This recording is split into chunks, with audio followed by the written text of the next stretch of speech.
Mga kwentong pambata. Ang mahiwagang sinulid. Si Peter ay isang masiglang bata, ngunit sa likod ng kanyang sigla ay may nakatagong pagkainip na hindi siya pinapapayapang magpahinga. Sa paaralan, palagi siyang nakadungaw sa bintana, sabik na marinig ang tunog ng kampana. Hindi siya mapakali, bumubuntong hininga habang mabagal ang takbo ng oras. Peter, ano bang nagkakabala sa'yo? Makinig ka! Iniisip ko lang po ang paglaki ko. Gusto ko nang maging malaya, maging isang taong mahalaga, pasensya na po ginang. Kapag dumating ang taglamig, hinahanap niya ang tagsibol. Kapag namulaklak ang mga bulaklak, namimiss naman niya ang niebe. Ang kasiyahan ay laging parang nasa paligid lamang. Isang gintong hapon, matapos ang klase, napadpad si Peter sa isang kagubatan na mas malalim kaysa dati. Dahil sa pagod, humiga siya sa lumot. Habang inaantig siya ng lagaslas ng mga dahon, may matalim ngunit banayad na tinig na tumatawag sa kanyang pangalan. Peter! Peter! Paano mo ako nakilala? Sino ka? Hindi na mahalaga yon. Pero ito, Ano ito? Peter, ito ang sinulid ng iyong buhay. Hilaing mo, susulong ang oras. Ngunit kapag hinila na, hindi na ito may babalik. Pwede ko ba itong makuha? Oo, Peter. Heto na. Ang kanyang mga mata ay kumikinang, may halong kabaitan at babala habang iniaabot niya ang nagliliwanag na bola sa kamay ng bata. Tandaan mo, Peter. Gamitin mo ang regalong ito ng maayos. Hindi pa dalos-dalos. Kinabukasan sa paaralan, habang mabagal na umuusad ang klase at mga minuto, hindi mapakali si Peter. At dahan-dahang ipinasok ang kamay sa bulsa upang damhin ang malamig na pilak na bola. Sana matapos na agad ang klase. Paano kaya kung kaunting hila lang? Biglang umikot ang paligid at para bang nagising siya mula sa panaginip nang marinig ang tinig ng guro. Sige na mga bata, mag-ayos na kayo ng gamit. Tapos na ang klase. Hinihingal, tumakbo si Peter palabas. Nalalaki ang mga mata sa pagtataka. Gumana ang mahiwagang sinulid. Sa mga sumunod na araw, hinila ni Peter ang mahiwagang sinulid upang laktawan ang mga nakakainip na gawain. Hinila niya ito para iwasan ang mga buwan at agad makarating sa mga piyesta at bakasyon. At maging ang kanyang pagkabata ay pinabilis niya at pati na rin ang kanyang pagsasanay. Ang mga taon ay gumuho na parang naging araw na lamang. Nang siya'y umibig kay Lizzie, pinagsabihan siya nito, Peter, gusto rin kita, pero parang masyado itong minamadali. Pakiramdam ko, kailangan ko pa ng ilang taon bago pa natin pag-usapan ang pag-aasawa. Ang dami pa nating dapat malaman tungkol sa isa't isa, tungkol sa buhay. Oo, lilipas din agad ang taon. Lumipas ang mga taon na parang ipo-ipo. Hinila ni Peter ang sinulid sa bawat nakakabagot na gawain, sa bawat gabing walang tulog, hanggang pati ang saya ay naging malabo at lumipas na lang. Lahat ay dumaan ng napakabilis. Halos hindi na niya napansin ang mga detalye.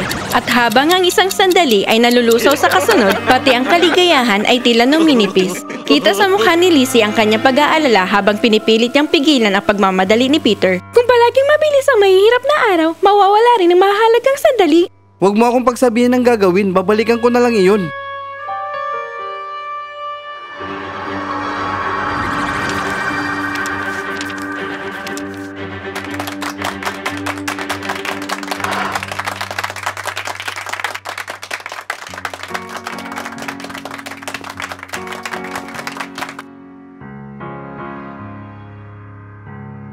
Isang umaga, habang tahimik ang buong bahay, nag-aahit si Peter at napansin ang kanyang refleksyon sa salamin. May mga hibla ng uban sa kanyang buhok at malalim na guhit sa paligid ng kanyang mga mata. Isang biglang pagkaunawa ang dumapo sa kanya. Tumanda na pala siya. Kinahapunan, natagpuan ni Peter ang kanyang sarili na nakaupo sa balkonahe ng mag-isa, napapalibutan ng mga larawan ng mahalagang yugto ng kanyang pamilya. Ang unang hakbang ng kanyang anak, mga kaarawan, mga gabing nagkakamping sa tabi ng apoy, Lahat ng alaala na dapat ay sariwa at buhay, ngayon malabo dahil hindi siya kailanman lubos na naroroon. Pumikit si Peter. Sabik na maramdaman muli ang mga sandaling iyon. Nagsimula siyang magsisi dahil hindi siya naging bahagi ng mga yon. Siya ngayon ay tagapanood na lang ng kanyang mabilis na sariling buhay. Paano nangyari to? Ang daming dumaan na napakabilis. Nalampasan ko ang kwento, ang tawanan, ang init. Gusto kong laktawan ng sakit, pero nalaktawan ko rin ang ligaya. Ang mahika na dati tila isang biyaya, ngayon ay parang mabigat sa pakiramdam. Kumusta, Peter? Nakabalik na kami. Sobrang saya ni Jan dahil ikakasal na siya sa susunod na linggo. Sana sumama ka para bumili ng tuxedo niya. Gusto niyang nandyan ang ama niya, alam mo naman. Hindi ko na maalala ang unang hakbang ng anak ko, Lizzie. Sa palagay ko, hindi ako naging mabuting ama kay Jan. Parang ang buhay ko ay dumaan lang na malabo. Ngayon siya ay nasa tamang edad na, handa nang magpakasal at maging ama na rin sa sarili niya. Mahal, sobra ka naman sa sarili mo. Kumain ka na ba kahit konti? At bakit nakakalat ang mga larawang ito dito? May nakita rin ako sa balkonahe. Tinitingnan ko lang sila. Ako'y nasa mga larawan, pero wala naman talaga ako doon. Lahat tayo may mga pagsisisi, Peter.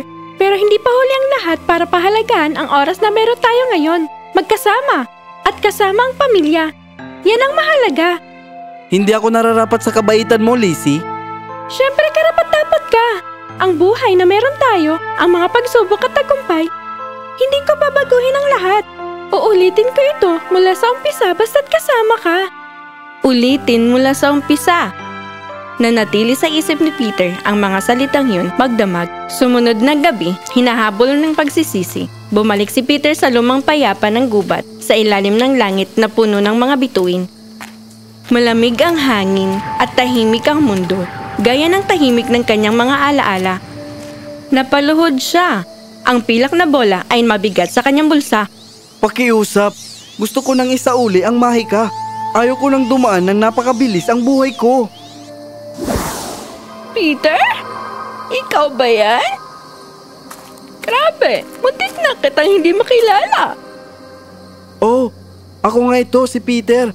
Pakiusap. Hindi ko na kaya ito. Pakiusap, bawin mo na ito. Nagdulot pa ng kaligayahan ang regalo ko sa'yo? Hindi, ginawa nitong walang laman ng buhay. Nagtago ako at tumakbo mula sa kalungkutan at sa huli nalampasan ko ang lahat at natagpuan ko ang parehong kalungkutan at ligaya. Marami ang humahabol sa oras na para bang premyo. Ngunit ang oras ay hindi bagay na dapat ariin.